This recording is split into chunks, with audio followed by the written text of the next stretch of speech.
இப்போது புதிய அறிமுகம் ஆச்சி ஹோட்டல் சாம்பார் 50 கிராம் ரூபாய் 20 மட்டுமே.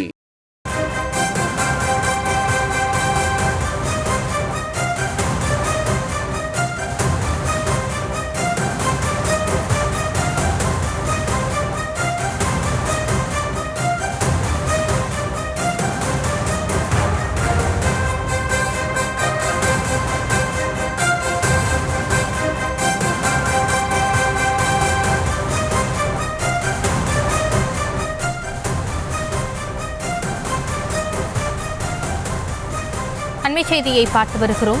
தவிக தலைவர் விஜய் பிற்பகல் 1 மணிக்கு ஆளுநர் RN ரவியை சந்திக்கிறார் என்ற தகவல் கிடைத்திருக்கிறது. ஆளுநர் ரவியை சந்தித்து கோரிக்கை மனுவையும் விஜய் அளிக்க உள்ளதாகவும் தகவல் வெளியாகியிருக்கிறது. அது குறித்தான அண்மை செய்தியை பார்த்து வருகிறோம். அண்ணா பல்கலைக்கழக மாணவி பாலியல் வழக்கு தொடர்பாக நடவடிக்கை கோரி சந்திப்பு நடத்தவிருப்பதாக தகவல் வெளியாகி இருக்கிறது. ஆளுநர் ரவியை சந்தித்து கோரிக்கை மனுவையும் விஜய் அளிக்க உள்ளதாக தகவல் கிடைக்கப்பட்டிருக்கிறது. அது குறித்தான அண்மை செய்தியை பார்த்து வருகிறோம்.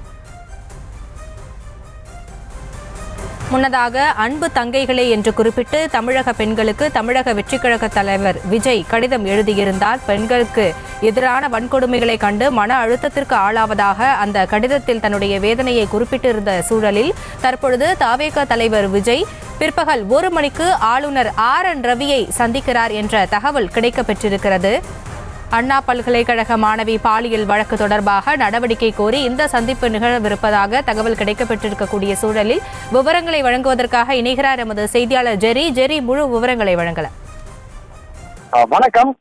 தமிழக வெற்றிக் கழக தலைவர் விஜய் ஆளுநரை சந்திக்க நேரம் கேட்டிருந்த நிலையில் பிற்பகல் 1 மணிக்கு ஆளுநர் மாளிகை தமிழக வெற்றிக் கழக தலைவர் விஜய்க்கு நேரம் கொடுத்திருக்கிறார்கள். இன்று காலை அதிகாலையில தமிழக வெற்றிக் கழகம் சார்பில் விஜய் அவர்கள் பெண்களுக்கு, அதாவது அன்பு தங்கைகளே என்ற வாசகத்தோடு கடிதம் ஒன்றை எழுதியிருந்தார். அந்த கடிதத்துல கல்வி வளாகம் முதற்கொண்டு ஒவ்வொரு நாளும் தமிழகத்துல தாய்மார்கள், என் அருமை தங்கைகள், பெண் குழந்தைகள் என அனைத்து தரப்பு பெண்களும் எதிராக நடக்கும் சமூக அவலங்களின் சட்ட ஒழுங்கு சீர்கேட்டு அவலங்கள், பாலியல் குற்றங்கள் என்று பல்வேறு வன்கொடுமைகளை கண்டு உங்கள் அண்ணனாக மனம் அழுத்தத்திற்கு ஆளாகினேன் என்ற வரிகளோடு இந்த கடிதத்தை எழுதியிருந்தார்.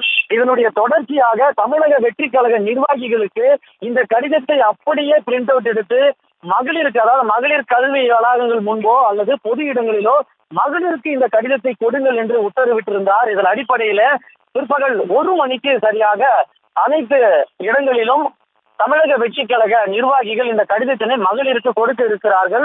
அதே போல பிற்பகல் 1 மணிக்கு தமிழக வெற்றிக் கழக தலைவர் விஜய் ஆளுநரை சந்தித்து இந்த அண்ணா பல்கலைக்கழகத்தில் பெண் மாணவி ஒருவர் இந்த பாலியல் தீண்டலுக்கு உள்ளாகுவது தொடர்பாக ஆளுநரிடம் விவாதிக்க போவதாகவும் கூறப்படுகிறது. இதற்கு முன்னதாகவே தமிழகத்தில் நடக்கக்கூடிய இந்த சட்ட ஒழுங்கு பிரச்சனை தொடர்பாக ஆளுநரை சந்திக்க இருப்பதாக விஜய் திட்டமிட்டிருந்த நிலையில் தற்பொழுது இந்த மாணவி வன்கொடுமை செய்யப்பட்டது தொடர்பாக இன்று ஆளுநரை சந்தித்து ஆளுநர், அதாவது பல்கலைக்கழகம் எது மாதிரியான நடவடிக்கைகளை எடுக்க வேண்டும், இன்னும் மாணவிகளுக்கு எது போன்ற பாதுகாப்பு நெறிமுறைகளை கடைபிடிக்க வேண்டும் என்பது தொடர்பாக விவாதிக்க இருக்கிறார்.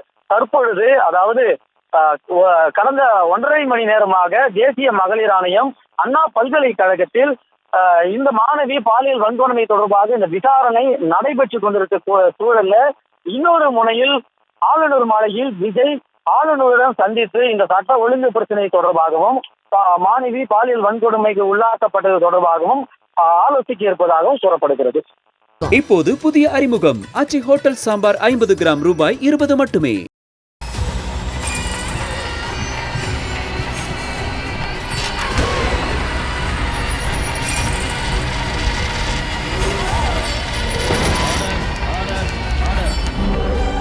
நிகழ்தகவு குற்றங்களின் மறுபரிமாணம் நாள்தோறும் இரவு 10 மணிக்கு இணைந்திருங்கள் நமது நியூஸ் தமிழ் தொலைக்காட்சியோடு.